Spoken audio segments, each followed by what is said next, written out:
ঊর্ধ্বে, রাজনীতির অনেক ঊর্ধ্বে রাষ্ট্রপতির পদটাকেও এরা ছাড়ল না। গতকাল রাষ্ট্রপতিকেও রাজনৈতিক আক্রমণ করিয়েছে মমতা বন্দ্যোপাধ্যায়ের সরকারকে। আমি আপনাদের খালি একটা ছবি দেখাবো।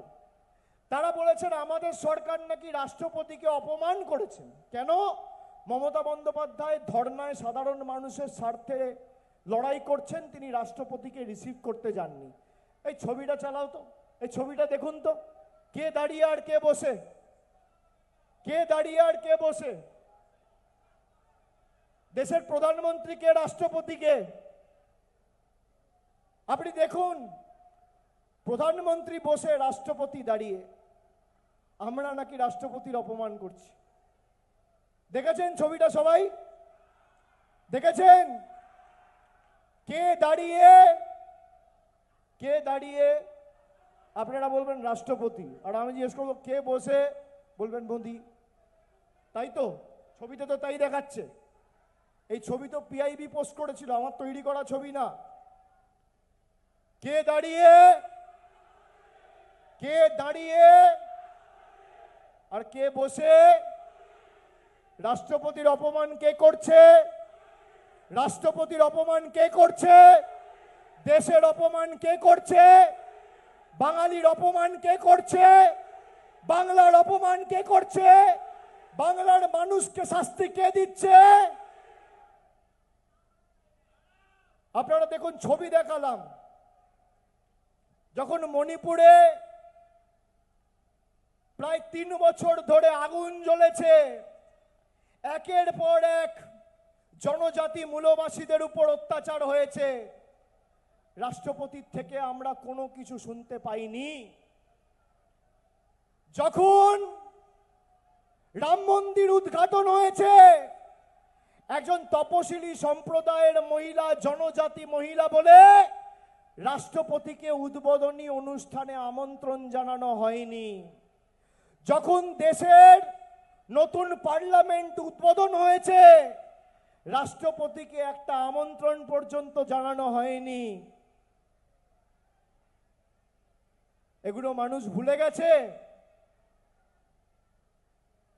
দেশের সেনাবাহিনী, ইন্ডিয়ার আর্মড ফোর্সের সুপ্রিম কমান্ডার হচ্ছে প্রেসিডেন্ট অফ ইন্ডিয়া। ভারতবর্ষের সাথে পাকিস্তানের যুদ্ধ হচ্ছে, লড়াই হচ্ছে। যুদ্ধ কখন শুরু হবে আর যুদ্ধ কখন শেষ হবে নির্ভর করে রাষ্ট্রপতি কি আদেশ দিচ্ছে তার উপর। যুদ্ধ শেষ হচ্ছে, আমেরিকার প্রেসিডেন্ট ঘোষণা করছে তারপর, আর রাষ্ট্রপতি চুপ।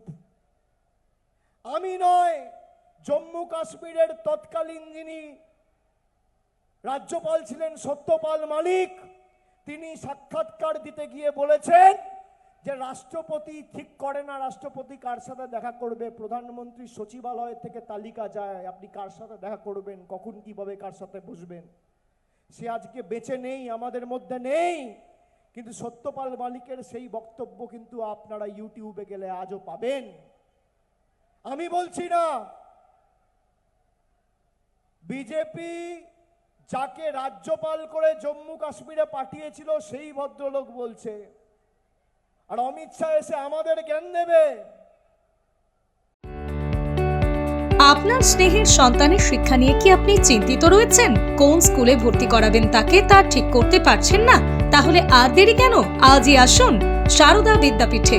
ICSE, ISC সিলেবাস অনুসারে আন্তর্জাতিক মানের সম্পূর্ণ ইংলিশ মিডিয়াম স্কুল হলো সারদা বিদ্যাপীঠ।